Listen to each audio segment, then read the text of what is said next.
Right, good morning. Good to see everybody today. Getting an opportunity to look back at last weekend's game. Obviously, again, disappointed in the result, but really thankful for the leadership on this team. Thankful for our guys. They fought their butts off. We played one of our more physical games on both sides of the ball. Thought our guys gave great effort.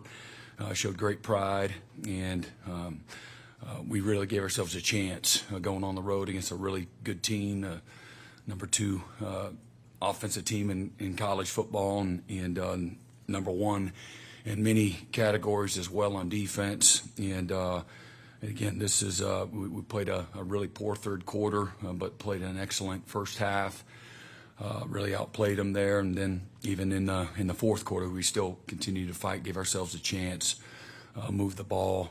Neither offense really had much success in the fourth quarter, but we got 7 first downs. They got 0. I think we had 70 plus yards of offense, and they had 17 yards of offense. And in a game where it's a 12-point game, a lot of things can happen, and our guys continued to fight. We showed some improvement in some areas, so I want to recognize that, through the course of the year. That's the hope, that the improvement happens sooner rather than later, and some of that has been more incremental than you want, but it's certainly been there.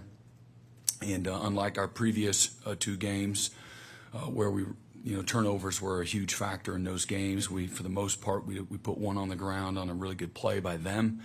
On a mesh play, on a run play, the turnovers, we did a really pretty good job going on the road and taking care of the football as well. So those are things that you look at. Again, turnovers, we did lose it.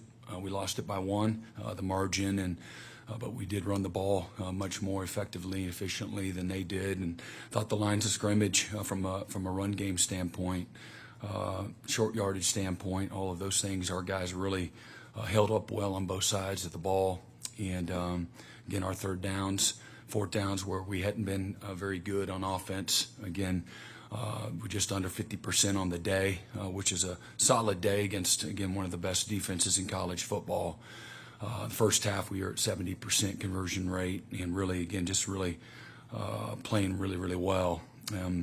Where we fell short and lost control of the game, I thought 2 drives where we had positive plays, our first 2 drives on offense, were negated by penalties, where, again, we played much more clean in the first half and made some critical mistakes in the third quarter on those first 2 drives, and we're not good enough right now to overcome many self-imposed, mistakes, if you will. And on defense, bad eyes, 2 busted coverages, and a couple explosive plays, and they scored on their 2 opening drives of the third quarter, and we got dominated in the third quarter. And those are the 4 drives, 2 on offense and 2 on defense, where they scored 13 points, and then didn't score again in the third quarter, and then they scored 3 points in the fourth quarter on a short field. Thought their punter did a nice job of putting them in some good positions. We let a couple balls hit the ground, and then we had a return where the play where they said they targeted us, and they reviewed it, and we also had a hold. One of our best players on special teams had a little tug, and making a tough competitive play. And next thing you know, we're taking the ball at the 10-yard line, as an offense. And again, like I said, and then the next punt, where the ball goes out at the 2. They're a rugby punter, and we're in the middle of the field, and we need to be slightly left middle so we can field that punt. And we let that one. Really excellent job by them, but not a good job by us. And now we're taking the ball off the 2-yard line, and we move the ball from there, but too little, too late. And those are all things that matter when you're playing good people, and you're in the hunt, and you have a chance to win. Those are things that really matter. But I would be remiss if I didn't, just recognize, our leadership, the the continued investment, the fight that our guys. For a lot of people, that may not be good, but that's okay. My concern is, the mindset of our players, the belief, their investment, how hard they're working, how hard they're competing. Are we giving ourselves a chance with effort and toughness and physicality? And we certainly we did that. Okay, let's start with questions in the middle. Eric Daly. Brent, do you still meet with Joe on a weekly basis? And how much do you appreciate his counsel when you have to make tough decisions, kind of like what you did last week with Saturday? Yeah, I do. And I met with, I hadn't talked to Joe prior to me calling him on Sunday, I don't know what, a week ago Sunday, and I told him what I was going to do. So I hadn't talked to him about whether or not what he thought about it. When I called him, I had made the decision, and it was great. But yeah, we meet weekly, and a lot of times I talk to him a number of times during the course of the week, just normal protocol. But yeah, he's the best in the business. He's been around a lot, both good and bad, and difficult situations that being in this profession, a coaching profession and collegiate athletics, he's got a lot of wisdom that he can guide all of us coaches here, at the university. Do you still feel like you have a vote of confidence from Joe during this program's tough time? And if so, what are some of those encouraging words he tells you right now? Well, I'm not going to give intimate conversations, but yeah, absolutely. He's got good perspective. He knows things where there's a great alignment from a perspective standpoint, what we're dealing with. And so that's the extent of, conversations. He's kind of living and dying in the moment of the season like a coach would, but being a great vessel of support. Mm-hmm. Yeah, Brent, I wanted to ask you about the offensive line, specifically development. How do you feel like that's gone this year? Are you happy with the progress when you look at some of the young guys? Like Saturday, we saw a lot of Logan Howland and Heath Ozida. Yeah. How do you measure that with that group? Yeah, well, again, you got to have perspective. One of those is, we've gone back to back to back years where you lost players that could have chosen to come back. And so when you're losing guys early, it puts a little more pressure on the position. And I've been fortunate enough to be on a lot of teams where several years you lost guys that were draft eligible early to the draft. Not an easy thing to continue to replicate the same, consistent level of performance. Sounds good, but it's hard. And so again, as I talked about at some point in time here in the last week or so, we lost, I think, 3 guys in 21, 3 starters that could have come back going into the 22 year. Then we lost, I believe it was Anton and Wanye early. And then we lost Tyler and Andrew Rame, and then we lost Caden Green. Those are all guys that technically could be back again. And so then when you're doing that, and you again playing young guys out of high school, it's more difficult at that position than any other position for lots of reasons. And as a result, we had to take some portal guys, and so what comes with that, they're new too. So that's how you're in the position where you may be having to play some guys prior to them, being quote unquote, ready, if you will. So what are the things that they're not going to naturally be as good at as a young player? And you're talking about, a couple of freshmen in there that are getting baptized. And you're not going to be confident, and you're not going to be strong naturally. As strong as, again, a 4th or a 5th year player, some of the guys that they're having to go against.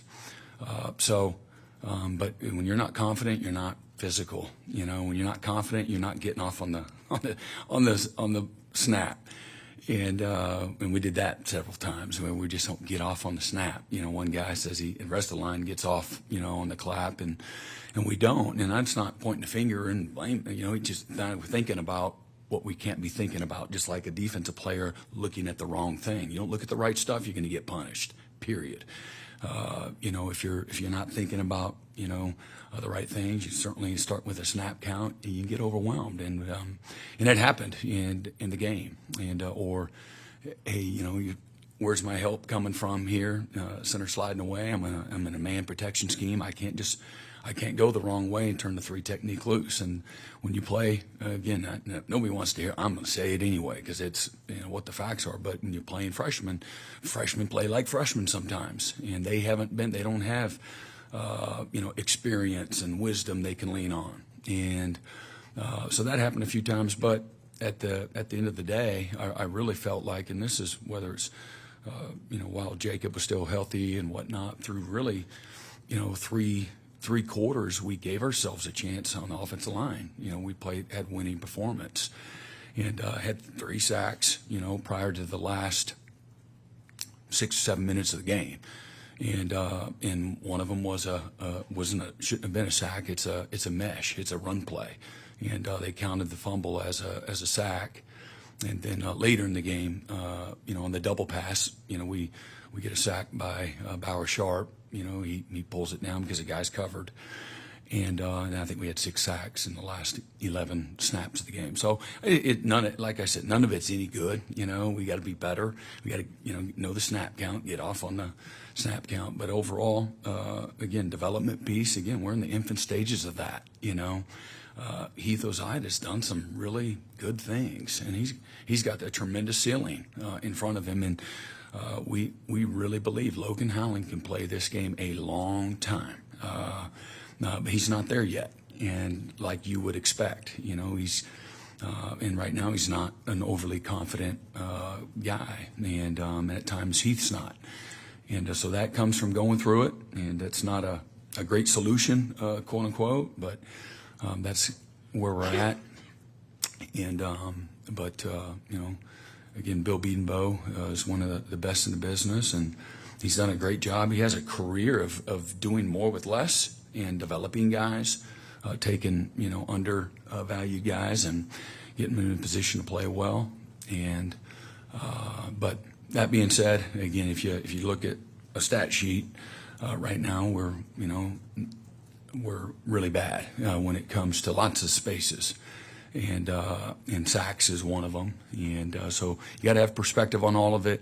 At the end of the day, none of it's any good, and we'll work, relentlessly on trying to improve and get better, and in all the ways that you can during the course of a week. We're going to move Isaiah Autry over there, and don't know whether or not Jake Taylor's going to be available. Jacob Sexton will be out for a little while, and not having Garen Hatchett inside is reason why, again, Heath was put in that position. And again, like I said, he's done some really good things for a freshman guard that's having to play in there a little sooner than you would ideally like.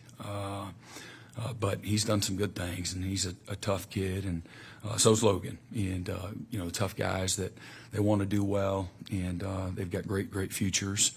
We need to help them continue to play well. We did some chip protection, and when we did that, we didn't give up any sacks. Once the fourth quarter happened and we're running out of possessions, now you got to find ways to move the ball, and they're sitting in soft, umbrella coverages, and you get 3 guys out against, 7 guys in coverage. It's going to make it for tough sledding, and none of that was any good. Mm-hmm. Yeah, Brent, Jackson seemed to hold up pretty good in difficult circumstances Saturday. Is the rest of the season in part sort of a discovery for the future in terms of, does he want to come back? Do you want him back? How do you figure out the money? Those kinds of things? Yeah, I thought Jackson had his best performance of the year. I thought he did a great job going on the road and playing against a top-ranked defense. And again, he completed over 70% of his passes, made a lot of great decisions, ran the ball well, threw it on time, did a fantastic, had a great game, and having fun and getting comfortable, and not playing with a bear on his back. He's just was played free, and thought Kevin Johns did a fantastic job of getting him ready and giving a new, fresh perspective from that standpoint. And my assumption is that you're dang right he wants to be back. Why would he not? That's how I look at it. I don't have my head in the sand. I would be concerned if I was thinking in that way. Oh, I wonder if he wants to be back. Well, shit, you'd start quarterback at Oklahoma. That's your dream, You turn down a lot of good people to come here, and now you've faced some headwinds, and now you're just going to quit. I don't see that in him, and I don't see that in guys in our locker room. Does it happen in college football or in life? You're damn right, and but not with people that are built with the right stuff. Not at all. And Jackson got the right stuff. George. And yeah, I mean, we've got good NIL, if that's what you're referencing, and but there's a thing now called Rev Share that it's past its initial steps, and we'll be in a great position from that standpoint, But at the end of the day, for me, I want guys that want to be here because they want to put on the crimson and cream. They love their coaches. They love the locker room. They love being in Oklahoma Sooner. That's where it all starts with me. And I believe the guys in our locker room, that they love, meeting that criteria. I believe that firmly. And but nobody in college football is going to be immune from losing some guys. That's all going to be part of it. And again, if the storms are a reason why guys want to leave, then I'm all for it. I'll help them pack their bags. I believe in that too. And but our guys are strong-minded. They believe in what they're doing. They believe in each other and believe in their opportunity. Thankful for their opportunity. I see that by how hard they work, how hard they fight, how hard they compete. Yeah, Brent, I heard you say last night on your show that your message hasn't changed. I'm wondering, it's human nature when you fail to let seeds of doubt into your head, question maybe what you're doing. How hard has it been to maybe keep those things out, or maybe easy for you? And what signs have you seen, and you kind of mentioned some of them, that the direction of this program is heading in the right direction? Yeah, well, again, what do we measure the progress from a year ago? If that's what we're measuring it, we're much better on defense, and certainly made great improvement in our kicking game. Just look at all the efficiencies. Where a year ago we were one of the worst in college football efficiency in special teams, and now we're in the top. I don't know what exactly. I'm not a stat chaser, but I do know we're a top 20 special teams unit now. And some of that was youth, and some of that was figuring out guys on our own roster, making kicks, being more consistent. And once Luke Elzinga took over a year ago, punting the ball, and then we've got a bunch of good young players that are in year 2 and year 3 on those special teams unit. They're playing fast and physical and violent, and they understand the value of special teams and the efficiency and the details of it as well, and that shows. And again, we were, a really good offense, not perfect our first 2 years. We made a tremendous jump in all the efficiency spaces.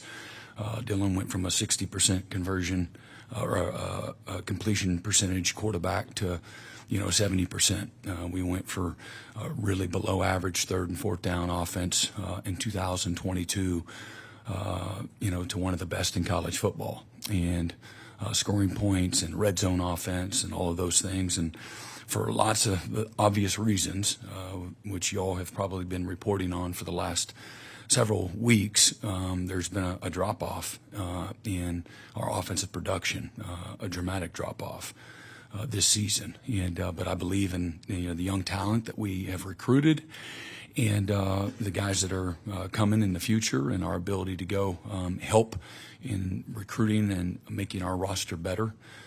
In today's landscape, we have recruited really well, going on our 4th class. And then again, I love the guys on our defensive staff, and the things that Zach and combined with the other guys on our defensive staff have done. They've done a tremendous job, have kept us in every game, given us a chance. And again, I know at the end of the day, the losing 3 straight really sucks. It stinks. There's no way to try to defend it, but we always got to have the perspective and what was good, what was bad, and what do we need to get better at, what was the opponent and what was Oklahoma. And, defensively, we've given ourselves a chance to win, each and every week, and we've also played a part in, some degree. Maybe it was South Carolina. We didn't force a turnover. It's 2 straight weeks. We don't force a turnover. We need to force turnovers. That's a formula for success and how you win. You force turnovers. You complement, each other, and you give the offense a short field. And Tennessee, we didn't capitalize. We gave the ball right back. A game where we could have had a chance to win that game, and we didn't because we didn't capitalize. When we had those opportunities. But we need to get back to that. As well.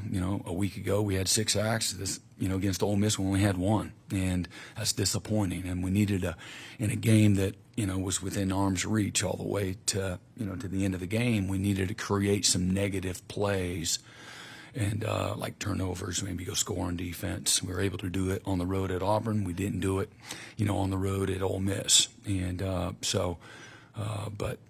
I don't sit here and think about all those things that you said, but I know I see what I see every single day, and our guys believe in what we do, and there's a formula for success and winning that I've had a long time and have matured through the years, and believe in work and believe in improvement and development. It's a developmental game, and then I believe in finding ways to put your guys in position to be successful. And I wanted to give again a body of work that would show whether or not we is that youth, is that injuries, or do we need to do a better job of helping them? And had to make a tough decision 2 weeks ago to help us get better. And I believe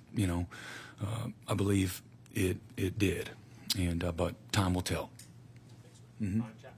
Brent, to ask about a couple of your young interior defensive linemen, what have you seen from Jaden as he's continued to progress going up against the SEC offensive lines, and then David, we've seen kind of the cast. How's that, on a ranch or not, as far as his development kind of continued to press on behind the scenes a little bit? Yeah. Jaden's a great example of a young freshman that came in with he brought in fundamentals, physical toughness, mental toughness, and the ability to play fast as a result. Great work ethic, really smart guy. Football was easy for him, and so all those things transitioned to his ability to become a starter. Was a game captain, a week ago, has held up incredibly well, has played really well, has been a model of consistency, which is probably the best quality that I believe you can have, is just being a consistent week in and week out performer. It's really hard. Everybody in college football is going to show up and practice with energy and enthusiasm and passion the first few weeks, but where are you week 8? Week 9, week 10, where are you after you've lost, some really tough games? Where are you then? And he's been the model of consistency. He hadn't flinched, and really just proud of those things. And he's got a tremendous future. And he cares deeply for his teammates. He shows up every day wanting to be a great teammate. And then David Stone, the cast is, it's an inhibitor, if you will, but he's fought through it. He's still at practice. He goes and takes, live practice reps and things of that nature. He's a tough guy. He wants to improve.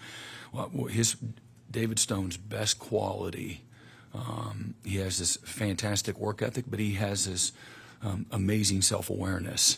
And so as a result, he doesn't get in his own way in the improvement process. He sees it for what it is. He'll have good things that he's feeling himself after a good day at practice. He whooped somebody, but he says, man, that was a really good inside session, but when we got the team, good on good on the third down period, I didn't do as well. I had a bust, man. I got to be better. And he's up in the coach's offices every night, just trying to get a little more knowledge, and just he's a gym rat and doesn't shy away from tough moments, and I love that about him. He's going to be a fantastic player because of those two traits there, the work ethic and great self-awareness and the hunger to improve every single day. Left side, James. Brent, I realize pass defense is more than just one, a corner's got to have safety help and whatever, but how well is your corner back game playing that game? We're way too inconsistent, and some that's really good, and it was you're only as good as your last snap. And so good in the first half. The corner play was good in the first half. Linebacker play, our underneath coverage and recognizing play actions and letting some routes get in behind us, not so much. Needs to be better. And then in the second half, when we get to again 3rd and 12, we get some bad eyes. Initially, the coverage is great, and then we do the unthinkable and man-to-man coverage. We take our eyes off our man. We lose him. The quarterback makes a really competitive play with 2 defenders bringing him down, and the receiver made a great play, too. So good competitive play, but bad on our part with the discipline and taking his eyes off his man. And next thing you know, they score 2 plays later on the double move, and so it all looks bad. You give up an explosive play on the scramble, you give up an explosive play on the double move, and another time we've got a good coverage called, and corner on one side plays really well, the corner on the back side busts his coverage, and they throw it for 28 yards over our head, and we got to get our guys not to bust coverages, and then the experienced player needs to know the call and be in the right call, and that's football. Sometimes you don't get exposed. Sometimes you bust a coverage and they don't take advantage, and good people are going to find you, and they did. And but at the end of the day, we gotta be better. Eli Bowen was really good all day, and we were inconsistent at other spots, and Jacoby played some, and he's I really believe in him, and but he had a tightened hamstring, and so he couldn't play in the latter part of the game. But Dez has been banged up and been out of practice the last few weeks, just been available for the games, and he's got issue he's dealing with, and so some of that rust shows. And then Kanai's playing a lot of snaps, and but he's played his butt off. Sometimes he's been not so good and got exposed, and other times he's been fantastic. So a little inconsistent there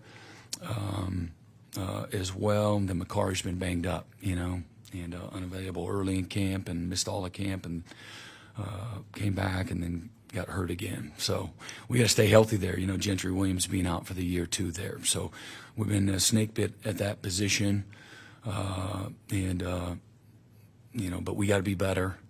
And again, and certainly in the plays that we got to be better with our eyes or better with our fundamentals. And you can go back and say, well, that's coaching. No kidding. It is. It's all, at the end of the day, it's inconsistent. And so it starts with us. And but it's been some times that have been outstanding, and some other times explosive plays. We're better, much better at giving up explosive plays this year. Don't know what the number is, but just watch us as a unit. We're more consistent.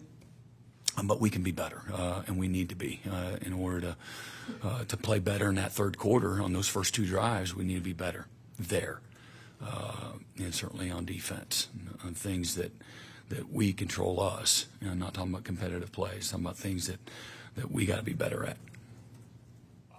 Yeah, Brent, it seems like guys like Michael Boganowski, Jaden Hardy, and Reggie Powers have done really nice job on special teams. Mm-hmm. Their ability to stay locked in as you guys go through the struggles, and how might a week like this one that's coming up maybe get them a chance to get them on the field? It's the whole season. What you don't see is they're getting a ton of reps in practice, and they've played in several games, and they've gone in and have done really well at times, and then some other times he looked like freshmen. Man, I'm really excited about those guys. I mean, I think they are going to be phenomenal. And no coach speak. That's just what I've seen. And they've got great mindsets. They're tough guys, mentally. They're tough guys physically. They all they're contact guys. Boganowski, Powers, Hardy. They're fearless. Hardy wants to. He'll go play anything. And even though he trains at one position, he's every game he's like, always tapping young. I mean, I can go and do this, I can go and do that, and that's what he did in high school. And I wouldn't doubt it, I wouldn't put it past him. But we're trying to get him good at one thing, and so. But those are guys, they have range, they're physical, they got great natural instincts. All three of those guys. I mean, we crushed it with those guys. I'm incredibly proud of those guys. And again, being, a freshman coming in and learning the depth of what they need to learn week in and week out. And there's a game plan thing that you have to, some things you carry with you, and sometimes it's, hey, game plan specific, and they've done a really nice job. You always find windows to try to get them in the game, and sometimes it works for you. You can get them in, get them out. But the depth of what they're taking legit number 2 reps all season long, there's going to be a cumulative effect of that, and it's going to pay off. And it is paying off on their development. But really, and they're great leaders, too, for young guys. They're just mature beyond their years. And again, they're going to get in and they're going to do some really good stuff, and they're going to do some stuff that they'll learn from. And like I said, you learn the most, through some failure and not having great results. But what I love about it, they have a mental toughness too, to come right in the film room on Monday and take the corrections the right way and improve and get better. Brent, you mentioned. And yeah, this week is another week. It's and that's why I said what I said. This is just one more week for them. And I don't take anything for granted. Every single week, you guys are one play from having to be the starter and playing 70 snaps. So show up every day on Monday, Tuesday. Every day of the week is important. Every day. We don't have time to waste.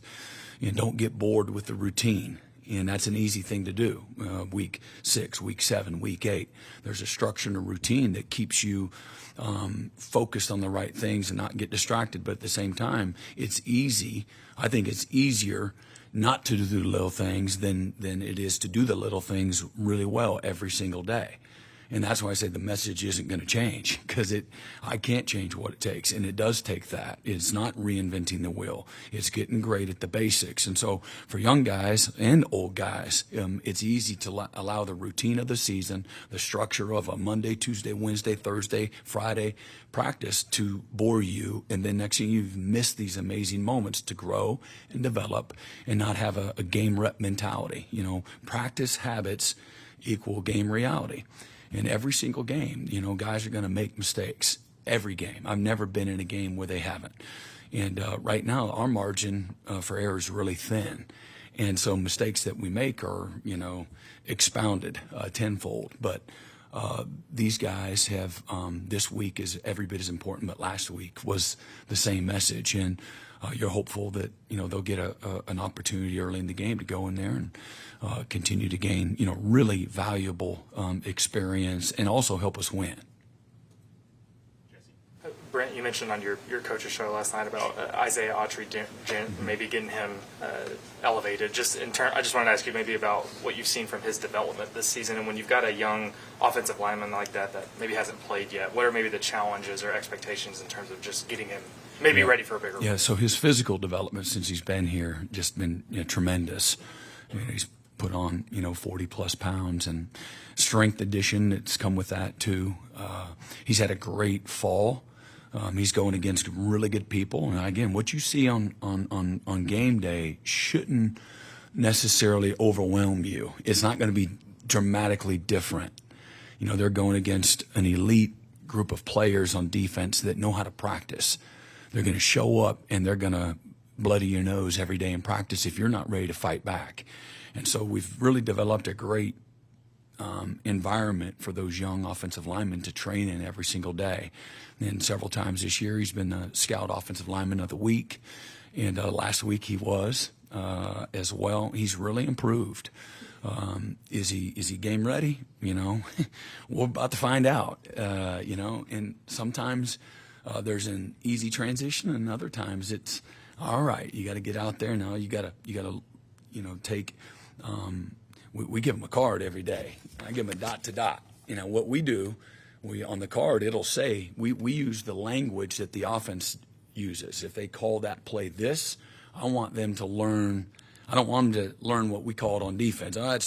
Call it the inside zone. Call it the counter. Call it the sprint out. Call it the dash. Call it the switch verticals, whatever that is. that's how we talked on defense. But I want the scouts to learn what the offense calls it, and let's put it. I want it dot to dot, user friendly, nice and colored, every single card. I want you to use that verbiage, and we as a staff coach the offensive scouts, full-time coaches, but we have some assistants that, GAs and analysts and all these guys that also, take pride in they're the coach of the different positions. And but I want our guys to be confident, so when they do go down and they take some reps at inside, or they take some reps in team pass, or they got to get called up, quote unquote, to the varsity, that there's at least they don't have to overcome that. There's a natural progression for them, and so that piece shouldn't be as overwhelming. But in 1 week you might see a defense when you're game prepping that is really complicated. And they do a lot with their front. They do a lot with their pressure package. They do a lot on early downs and stemming and all these late movement things that can be overwhelming for any offensive lineman. That's why we do it on defense, because it's hard on the offense. And if I've got a freshman first-time starter at center, that I know we're going to play this week, we're going to try to make his life a living hell with what he sees. And that's what people are going to do, So that being said, he's really matured mentally, learned how to be a great practice player, how to strain and fight, be physical, gain confidence through going against good people every single day, and where we've recognized the performance, any opportunity, and I'm not going to, throw out, compliments to guys if it's not warranted. And I want it to be a big deal to our guys. And so he's been a guy that I've been able to, recognize his performance and his development among several other young players over the course of the season. They're getting after it. They're making improvement. They care. They're trying to make us better every day, and in turn, they get better as a byproduct of that. And he's done that. And obviously, losing Sexton and losing Jake Taylor has promoted, his opportunity, and where that all lands, we'll find out. My hope is that, hey man, we find ways. Let's find out what he can do. Let's all within the realm of trying to be in a good rhythm and trying to win first and foremost, whatever that looks like. But he's a top 4 guy right now. We can't just crap another tackle in the middle of the season. We don't get to go, into the whatever that's called in the NFL, where they get to go take a guy off the quote-unquote practice squad, or the, that's in the free agent market or what have you, that you can pull off another team. So, but I really like the progresses he's made. I traveled him last week to reward him. He's going to Mississippi, back where he's from, and but I also just want to recognize, man, you need to, we might need another, a backup receiver potentially if disaster happened. But you know what? That guy's not even taking practice reps. Man, you're just killing it. And I'm gonna, so we took him on last week's trip because of the improvement and because of the work and because of the the fight that he's shown every single day. He's really made the most of his opportunities, and he's a much more confident player now than he was, when we started, the season. And that doesn't happen for everybody. I don't take that for granted. You would assume, but just because guys are coming to practice every day doesn't mean they have that game rep mentality. And my job is to find spots where we're not practicing with the right kind of passion and energy and the intensity, and then get guys better. And I find I go to the scout teams, I go to the the varsity guys. I'm down on the offensive field, I'm down on the defensive field, I'm involved in the special teams and trying to demand everybody's best. That's the Gold Squad, which is the scout team on all of our special teams units.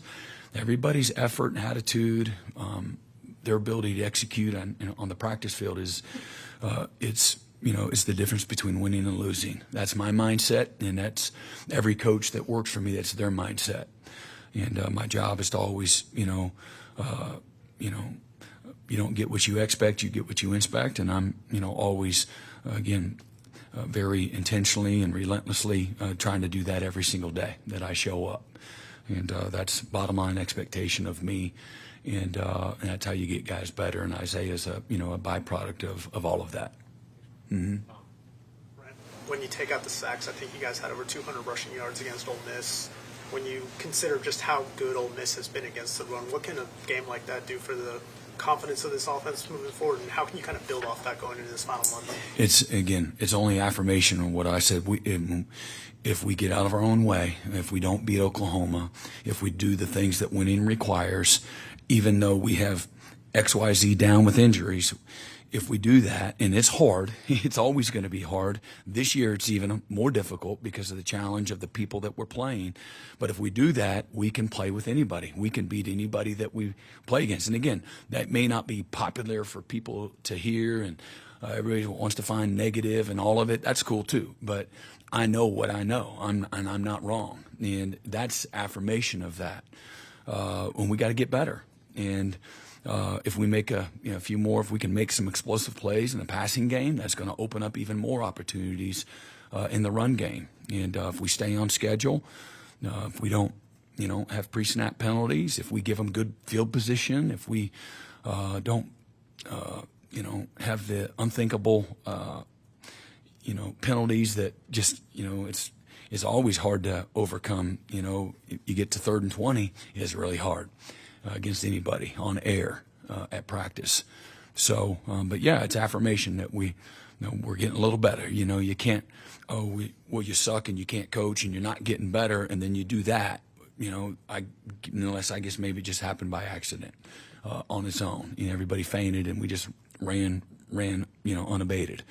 And so we all know better than that. And so you got to recognize, okay, we ask these guys to keep showing up and keep fighting and continue to work every single day, just improve a little bit. Everybody, I got to get better. You got to have self-awareness to get better. The coach can't think you got to get better, and then you think you're doing just fine, and then you're going to get better. It's not going to happen. And so you all have to have a level of humility and respect for what it takes to improve and get better. And then you have to have the accountability. You got to take the action and the accountability that goes along with it. And coach plays a big part of that, and the player does as well. And so again, as I said, man, I'm proud of our guys for the fight and the physical toughness that they showed. And, our tight ends block better. We chip better. That was more noticeable. We put, helmets under chin straps, and we knocked people backwards, and the pile went in the right direction. Not always, but better. And so, but not good enough to win. And so there's more to be had. In that run game, you talked after the past couple games about the consistent effort you're getting from Javonte, but in addition to that, how cool has it been to kind of see him find his voice in the locker room and become more of a vocal leader for this team? Yeah, and we've really, DeMarco's done a really nice job. Javonte's taken ownership in that. He's naturally a really quiet guy, and we've worked really hard intentionally of promoting his improvement, promoting his competitive toughness that he has shown over the last several months, and then put him awkwardly several months ago in position where, hey man, what do you got to say? And you do that over time. It has compound interest, and where he gets more and more comfortable in doing that, put him in front of the team, and he's taken a liking to it. And part of when you start to have success as a player, then you feel like, okay, I should have something to say now. I have a right to have something to say. If you're a guy that's been banged up, or maybe you're not performing at a winning level like you're capable of, you feel as a quote unquote leader, maybe you're supposed to be a leader, you don't feel as comfortable. And so some of that, again, improvement in the things that I said have lended, you see this real development as a voice in the locker room. For our guys on offense, where you have a lot more new guys. Again, I don't know how many guys started games for us last year in that group, but there were not many. And so it's hard to have all these, great voices that are leaders. The coach can't be the only one, but he has to be the one, but he can't be the only one. and not if you're going to be, what we want them to be. It's usually because you've got not only great buy-in, which we do have that, and so that's the leadership skill too, is great buy-in and showing up every day. But a voice other than the coach is always, appropriate and helps the growth of everybody. But he's been fantastic. Really proud of the young man that he's becoming, really getting comfortable in his own skin on the field and off the field. Mm-hmm. Coach, it's 12:17. Do you have time for a couple more Yeah, minutes? yeah. Dean? Coach, wondering about Kevin Johns. What did you see in him that led you to promote him? And then what have you seen since then? That both he Yeah, and well, I was John- excited about. I've known Kevin Johns for a long time as far as his career, because he's worked with people that I know, and certainly I watched him at Duke, and being in the ACC for a decade and watching the transition and the coaching there on that staff, and then watching them after we got to Oklahoma, watching them beat Clemson a year ago and have a really good year with that quarterback. Again, knowing that they did more with less there as well, and Kevin Wilson always bragged on him as being a really good football coach. Really value Kevin's opinion, and then Seth had a relationship with him, and when all this went down a year ago in January, and we're finishing out the staff, Kevin was somebody. There's a short list of guys that we talked about as being able to bring on that could help us in lots of ways, offensively, but also in other ways maybe they had experienced as a veteran coach, and losing Matt Wells going to Kansas State, kind of somebody maybe that could be in that role. And but he's been really, and I know I walked everybody through, how we got to where we got to. But when I asked him, brought him into my office again a week ago Sunday, hey, would you be willing to do this? And this is what my expectations are. This is what I would have you do, and this is how it would all work. And he, courageously said yes. Again, I don't ever take anything for granted, I don't want somebody to tippy-toe and have one foot in it, You ain't going to be worth a flip. I want somebody that's fully submerged all the way, fearless and excited. And so how you respond is going to determine on, I gave him the what do you think? And then you need to respond the right way. And he did. He didn't flinch. And I was excited about that. And not surprised, but like I said, I don't take that for granted. And then first time I, watched him interact, at practice, I could say, okay, good. That's, I just, every play I want to coach. I coach every play, like it's the biggest play in the world. And if you might have a plus on the grade sheet, but I'm going to find, but it could have been better. And I like, and everybody's different. Not every coach is the same. And you can still be an incredibly effective, successful coach, not coaching that way. But that's how I was raised in the profession. And so I like it when I see it. And I saw that immediately. I like answers. I like details. I like not taking anything for granted at practice. And every opportunity is an opportunity to teach, grow, and learn and get better. And so I saw that piece and it might have been running from one hash to the other and coaching on the run. And I like that. And I'm listening and I'm watching. And I'm always doing that. And again, I'm not the kicking coach. So I don't try to be the expert kicker. He misses it to the right. I'm like, hey man, we got to kick that thing down the middle. Okay. Again, tongue in cheek. But I try not to major in the minors, and the minors are important, for somebody. And, but, as a young coach, I was given great autonomy, and, all at the same time with a little bit of guidance and encouragement and correction. But, that's why I pay you, Brent Venables. That's what Bill Snyder, would say. And, one of the first and only times as a young coach, he says, what are we thinking, guys, in our maybe it might have been in the debut of Texas Tech in the first Big 12 game in the history of the Big 12, K-State versus Texas Tech and Spike Dykes, and we get to a third down timeout, and we come over on the sideline. Mike's up in the booth, and we're like, we could do the, play zone. We could go man, and I'm like, Coach, I'm like, do I say it? I'm scared. I'm intimidated. Coach, what do you think? He goes, Brent Venables, that's why I pay you.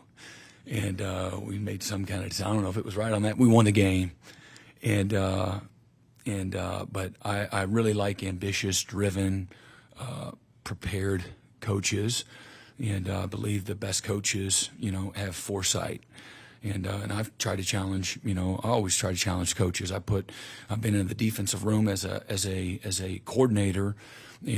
My job is to develop that staff and to clearly define standards and expectations and how we do what we do, and to put pressure on them constantly, and again, don't ever settle. And but all the while, affirm them too. They need that too. It's hard enough. And you can't just beat people down and tell them what they suck at and what we're miserable and how we failed today. You can do that, but it can't be only that. And so, my challenge for everybody on the staff is you show up every day like you're the head coach of your position. You're the head coach of the team. The success or the failure of the whole program is riding on your shoulders, in your decisions, and what you do at Indy and how you handle third down period and all of those things. And if you're doing it right, it should be that way. And you don't want to let people down. And you don't want guys that are paralyzed either. You want people that are confident. And I took the coaches back a couple of months ago, early in the season. I'm like, man, game day ain't the time where we're trying to figure stuff out. There are times where you got to make some adjustments on the fly. That happens subtly and sometimes in a big way on a lot of game days. But I go. We went to Texas A&M on the road in 1996, and the very first third down play, Mike Stoops says, "Hey, what do you?" And man, he couldn't spit it out. I freaking cut him off. I'm like, "Cat Blitzcheck Silver, man." I was so ready, to tell him what we're gonna. I'm signaling in, you're gonna ask me? I'm ready. I'm ready. I'm confident and I'm ready. You need a little bit of help. Everybody needs a little help. I'm ready. Okay, I'm not going to flinch, and I don't care what the result is. I'm ready. I don't care what everyone thinks. I'm ready. I'm prepared. I've played this game, even as a lowly assistant. That you may never ask. My butt's ready, and everybody should show up to work like that. Everybody should be deeply invested in. Okay, I know he's kind of leading the red zone, package for this week, and he's kind of been here's what we need to probably do, and ultimately it's one guy's decision or it's all of us' decision, but everybody should be ready. What if the other two coaches stroke out and they can't make the plays? Well, your ass needs to be ready. And why that shouldn't, with any other mindset is not the right mindset. And not everybody just grabs onto that naturally, but when you're trying to put pressure on people to show up with the right attitude every day, you put the pressure on the players that way. To know the third down, you should know it like the coordinator knows it. A good coach is going to teach his players in such a way as, this is what I'm thinking, and you start doing that on Monday. Don't wait till Wednesday. Don't wait till Thursday. He kind of likes this. No, he's going to love this because that's what we get him good at during the course of the week.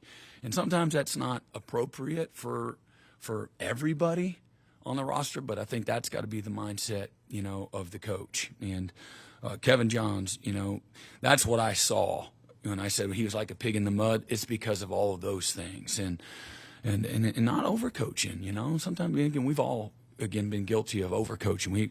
As a parent, sometimes you overparent. Trying to keep him out of harm's way. Well, the best thing you can do sometimes as a parent is, okay, he's Mr. Know-It-All. Let's let him fail.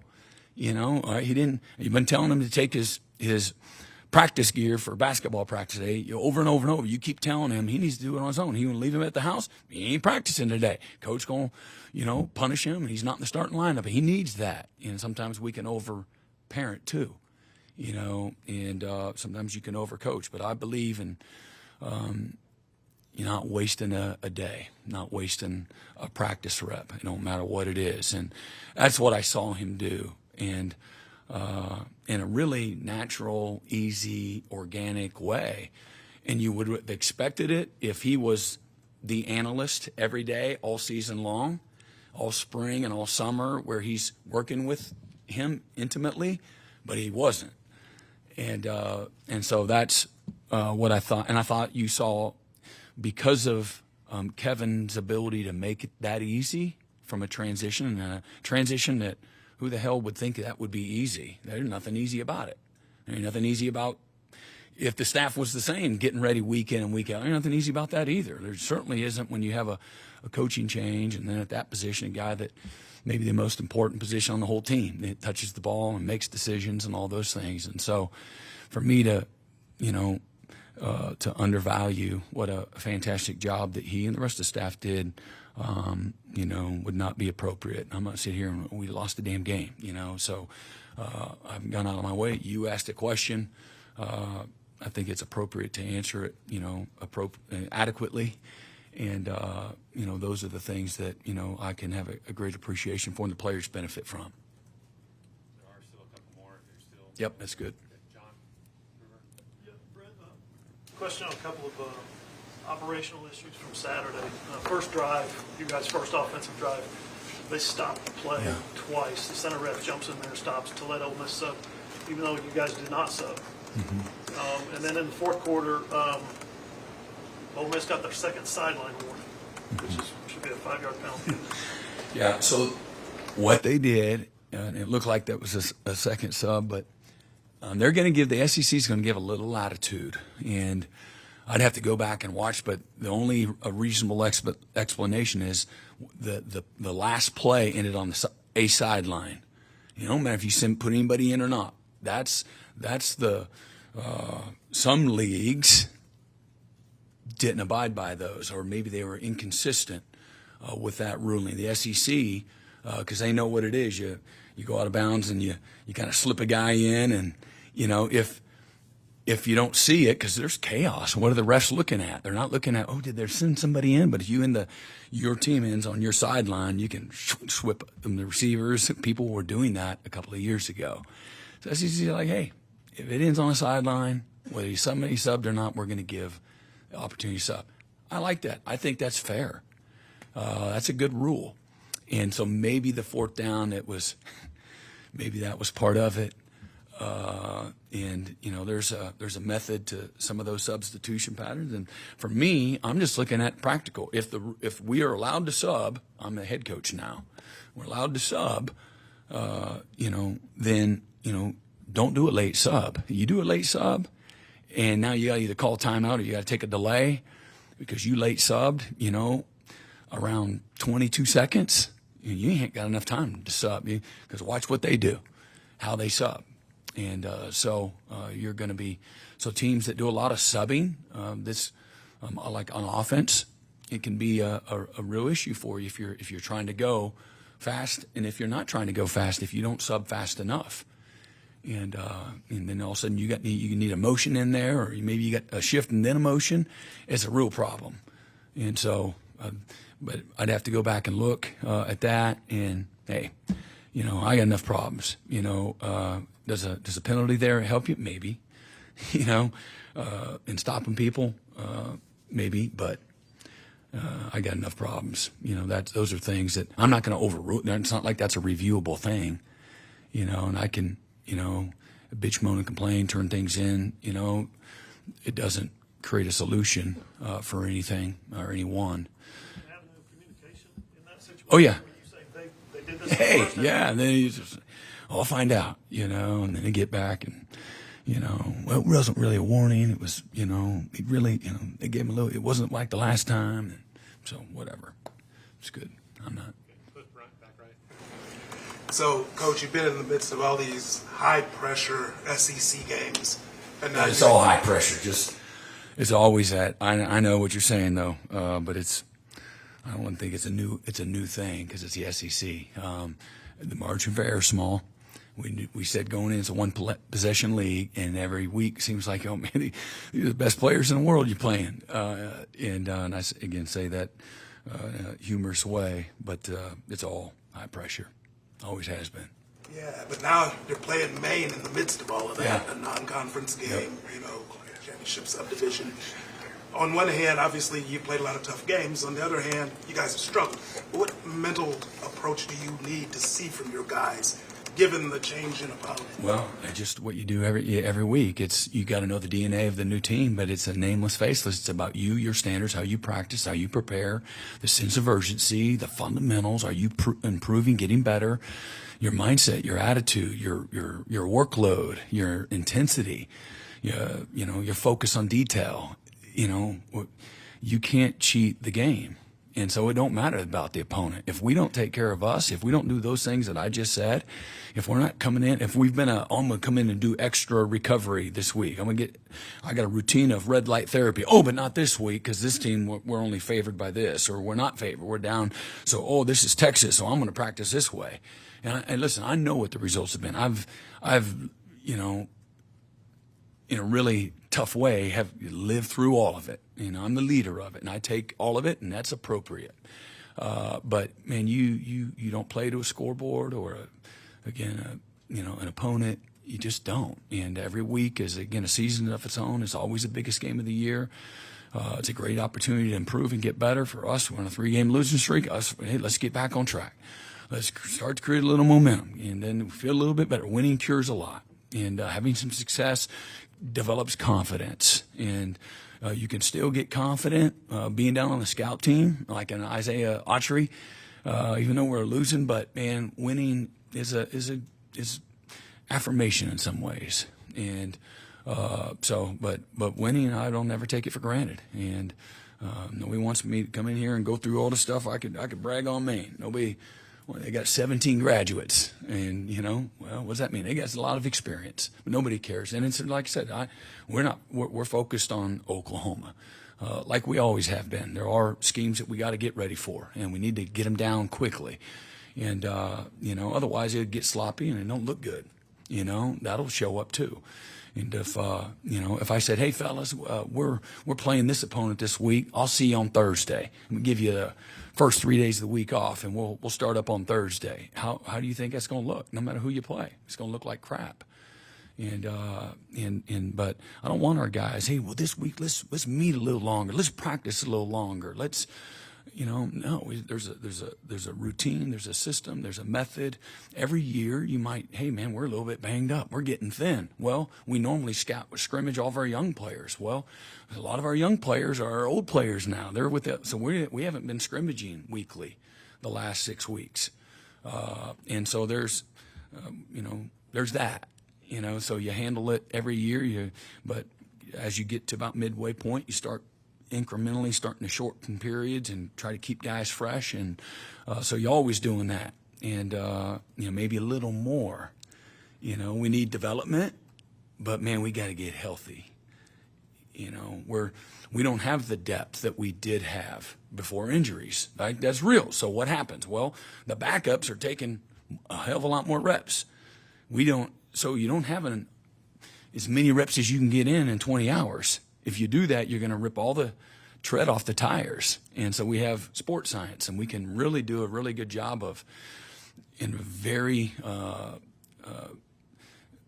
infinite way, you can really break it all the way down to the core of what it looks like and compare it to a game. What it looks. We have several seasons of data. What these Monday practices, game 9, what that looks like compared to other years, or what it looked like compared to last week or the last several weeks, and then guys don't play as fresh or they're not as explosive, but we needed our reps. We need to get the reps in, and think about receivers or tight ends, and we've had guys banged up. It is what it is, but there's a cumulative effect of that too, and I got to gauge all of it, and